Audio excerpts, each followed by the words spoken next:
क्या आप जानते हैं वस्तु विनिमय प्रणाली किसे कहते हैं? वस्तु विनिमय प्रणाली यानी कि बार्टर सिस्टम।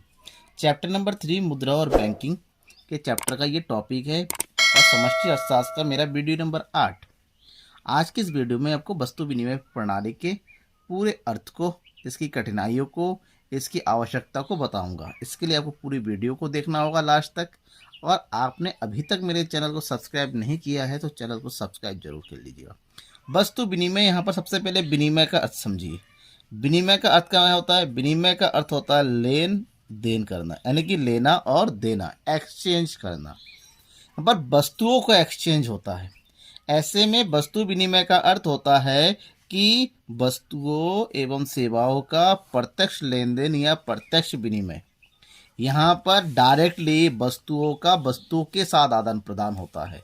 मान लीजिए दो लोग हैं, एक है राम और दूसरा है श्याम, ठीक है ना। अब राम और श्याम, हम यहाँ पर बात करेंगे कि मुद्रा नहीं है। अब राम के पास गेहूं है, ठीक है ना, राम के पास गेहूं है और श्याम के पास कपड़ा है, श्याम कपड़ा बनाता है। अब राम के पास गेहूं है तो राम को चाहिए कपड़ा और श्याम को चाहिए गेहूं। तो ऐसे में क्या करेगा, राम श्याम के पास जाएगा या श्याम राम के पास आएगा, वहां पर गेहूं के कपड़े के साथ क्या होगा, एक्सचेंज हो जाएगा, ठीक है ना। राम इसको गेहूं देगा, श्याम इसको कपड़ा देगा, जहां पर वस्तुओं का वस्तु के साथ प्रत्यक्ष आदान प्रदान होता है। इसी स्थिति को या इसी प्रणाली को हम क्या कहेंगे, वस्तु विनिमय प्रणाली कहते हैं। आपने देखा होगा लॉकडाउन के टाइम, चाहे पिछले लॉकडाउन में, जब लोगों के पास या फिर डिमोनेटाइजेशन टाइम लोगों के पास पैसे नहीं थे, तो गांव में अधिकतर लोगों ने क्या किया, गांव में क्योंकि अनाज होता है, ठीक है ना, तो गांव के लोग क्या करते, अनाज ले जाके जो परचूनी की या किराना स्टोर है, किराना स्टोर पे जाके क्या करता है, अनाज लेके जाता है, बदले में वो तोलता है, अनाज ले लेता है, उसके बदले में वो सामान दे देता था किराना दुकानदार। तो ये सिस्टम भी वस्तु विनिमय प्रणाली का ही है, ठीक है ना। बस अंतर क्या है, वस्तु विनिमय प्रणाली में वस्तुओं के मूल्य का पता नहीं होता था। अब इस सिस्टम में अनाज को सबसे पहले उसको मुद्रा में बदला जाता था, फिर उस मुद्रा के बदले में जितना जो भी वस्तु देना था उस मूल्य की वस्तु वो दे देता था, ठीक है ना। अब वस्तु विनिमय प्रणाली के बारे में प्रोफेसर S.E. थॉमस ने बताया कि एक वस्तु का दूसरी वस्तु से प्रत्यक्ष विनिमय वस्तु विनिमय कहलाता है, ठीक है ना। अब वस्तु विनिमय क्या हर जगह लागू हो सकता है, बात यह है। तो वस्तु विनिमय प्रणाली के लागू होने की कुछ शर्तें हैं। शर्तें का मतलब होता है कहाँ कहाँ वस्तु विनिमय प्रणाली हो सकता है। सबसे पहले आवश्यकता का सीमित होना। जब लोगों की आवश्यकता सीमित होती है, यानी कि उनको हर बहुत सारी चीजें नहीं होनी चाहिए होती है, तो उस स्थिति में वस्तुओं का वस्तुओं के साथ विनिमय हो सकता है। सीमित विनिमय क्षेत्र, जब विनिमय का क्षेत्र बहुत ही छोटा होता है, यानी कि एक गांव के अंदर, एक कस्बे के अंदर, तब जाके हम वस्तु विनिमय का। अब अगर एक गांव से शहर में सामान लेके जा सकता है तो थोड़ी दूर तक चलेगा, लेकिन मान लीजिए आप रहते हैं रुद्रपुर और आपको जो है दिल्ली तक सामान लेके जाना है और एक्सचेंज करना है, तब हमारा बड़ा मुश्किल हो जाता है, क्योंकि आने जाने में बड़ी समस्या होती है। आर्थिक रूप से पिछड़ा समाज, एक ऐसा समाज जहां पर मुद्रा नहीं होता, गरीब है। इस अब आर्थिक रूप से पिछड़े समाज का मतलब हम यूँ कहेंगे कि ये मैक्सिमम वहाँ पर लागू होता है जहाँ पर लोग गरीब होते हैं, अर्थात उनके पास मुद्रा की कमी होती है। खासकर गांव में किसानों के पास जब मुद्रा की कमी होती है तो वो अपने अनाज को ले दे के, या फिर काश्तकार जो होते हैं, दूसरे लोग जो होते हैं, अपने वस्तु को वस्तु के साथ बदल देते हैं। मुद्रा का अभाव, मतलब जहाँ पर मुद्रा कम होती है वहाँ पर वस्तु विनिमय का प्रयोग होता है। आवश्यकताओं का दोहरा सबसे जरूरी चीज़ है। आप वस्तुओं को वस्तुओं के साथ तभी बदल सकते हैं जब दोनों लोगों की आवश्यकताएं एक दूसरे से मिले और वो दोनों आपस में परिवर्तित करने के लिए या बदलने के लिए तैयार हो जाए। और जहां पर यातायात साधनों का अभाव होता है वहीं पर वस्तु विनिमय हो सकता है। अगर यातायात के साधन होंगे तो वहां पर वस्तु विनिमय मुश्किल हो जाएगा, ठीक है ना। अब इसके बाद वस्तु विनिमय की शर्तों के बाद वस्तु विनिमय प्रणाली के लाभों को भी पढ़ लेते हैं। क्या क्या इस प्रणाली के लाभ? सबसे पहले ये प्रणाली सरल है। सरल का मतलब क्या है, आपको जो सामान चाहिए उसको दे दिया और आपके पास जो सामान चाहिए वो ले लिया। तो यहाँ पर विनिमय करना बिल्कुल आसान होता है, मूल्य की ज़रूरत नहीं होती है, किसी प्रकार का लफड़ा नहीं होता है, किसी तरह की बार्गेनिंग नहीं होती है, सामान दो और सामान लो। आपसी सहयोग भी वृद्धि, क्योंकि यहाँ पर लोगों के बीच में मेलजोल की बात से काम होता है, इससे उनके बीच में सहयोग की भावना बढ़ती है। वस्तु विनिमय प्रणाली में समाज में आर्थिक असमानताएं नहीं होती, ना यहाँ पर कोई अमीर होता है ना कोई यहाँ पर गरीब होता है। मतलब यहाँ पर वस्तुओं के साथ वस्तुओं के जिसके पास वस्तुएं हैं वो दूसरी वस्तु के साथ बदल लेता है। तो यहाँ पर पैसों की बात नहीं होती थी। पुराने ज़माने में उस समय अमीर गरीब नहीं हुआ करता था, क्योंकि मुद्रा नहीं है, मुद्रा की में किसी प्रकार की अस्थिरता नहीं है, वस्तु ही होती हैं। तो यहाँ पर ना ही मुद्रा महंगाई की स्थिति आती है ना मंदी की स्थिति आती है। और सबसे इम्पोर्टेंट चीज़, अंतर्राष्ट्रीय व्यापार में सरलता संभव हो जाता है।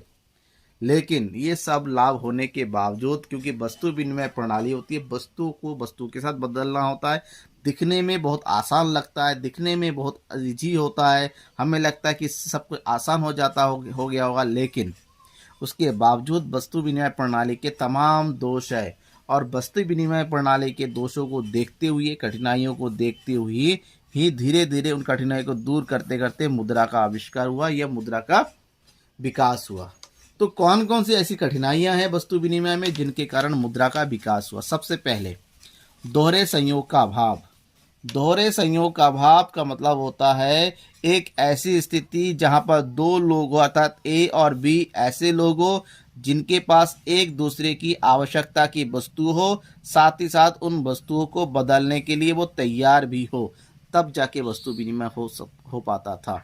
जबकि अगर वास्तविकता देखें तो ऐसी स्थिति बहुत ही कम होती थी। ठीक है ना। अब ए के पास गेहूं है और इसको चीनी चाहिए, बी के पास चीनी है और इसको चावल चाहिए। अब ये बदलेंगे थोड़ी ना, तो यहाँ पर दिक्कत आ जाती थी। दूसरा, क्रय शक्ति का संचय। क्रय शक्ति संचय का मतलब होता है प्रत्येक आदमी कमाता है, आय करता है और वो चाहता है कि अपनी इनकम का कुछ भाग वो क्या करे, बचा के रखे, बचत करके रखे। लेकिन क्योंकि यहाँ पर तो मुद्रा नहीं है, यहाँ पर आय जो है वस्तुओं के रूप में होती हैं, तो वस्तुओं को बहुत लंबे समय तक संचय करके यानी कि बचा कर रखा नहीं जा सकता, वो खराब होता। तो ऐसे में क्रय शक्ति को बचा कर भविष्य में किस तरह से उस क्रय शक्ति का प्रयोग करें, बहुत प्रॉब्लम थी। ठीक है ना। आप कितनी देर तक सामानों को बचा के रख सकते थे, तो यहाँ पर दिक्कत थी इस बात की। सर्वमान मूल्य मापक का अभाव। एक वस्तु को दूसरे वस्तु के साथ किस आधार पर जो है एक्सचेंज करे। मान लीजिए सोना था, सोने को बदलना है मिट्टी के घड़े के साथ, तो किस आधार पर बदलेंगे? सोना महंगा होता है घड़ा, क्योंकि मूल्य था नहीं, इसमें मुद्रा था नहीं, तो यहाँ पर एक दूसरे का मूल्य तय करना भी बहुत मुश्किल था। दूसरा, मान लीजिए एक जने के पास बकरी है और उसको कपड़ा चाहिए, तो बकरी और कपड़े का मूल्य किस प्रकार से तय करेंगे? तो अगर तय हो भी गया तो एक गांव में जो रेट चीज तय होता था, मूल्य मापक होता था, दूसरे गांव में हो सकता है अलग हो। तो यहाँ पर भी समस्या आती थी मुद्रा वस्तु के विनिमय करने में। वस्तु विभाजन में कठिनाई। वस्तु विभाजन में कठिनाई का अर्थ ये होता है कि वस्तुओं को वर्गीकृत करना, खासकर किसके बीच में? निर्जीव और सजीव वस्तुओं में। मान लीजिए कोई गौला है, उसके पास बहुत सारी गाय हैं और उसको क्या चाहिए? उसको अनाज भी चाहिए, साथ ही साथ उसको कपड़े भी चाहिए, और उसके पास एक ही गाय है।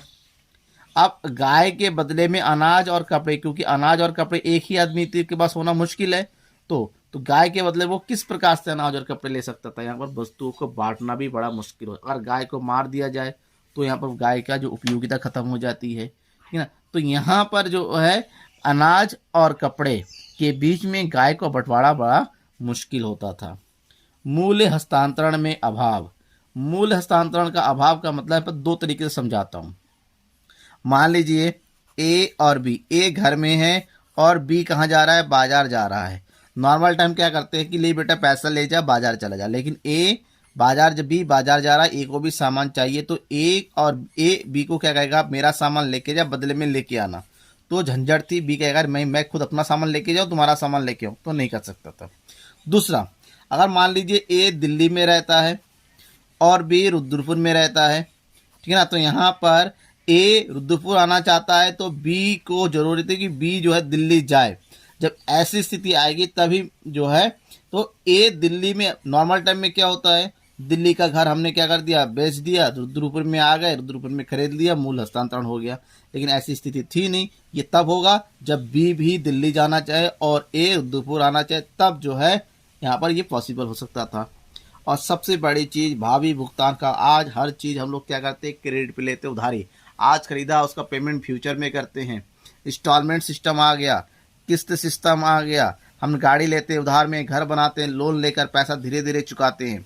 लेकिन वस्तु विनिमय के समय ऐसी कोई सुविधा नहीं थी कि भविष्य में चीज़ों का भुगतान कर सकें, क्योंकि वस्तुओं को भविष्य में किस प्रकार से उसकी स्थिरता नहीं थी कि किस प्रकार से उसको भविष्य में दे, ऐसा कोई स्वीकार्य कारक ही नहीं था।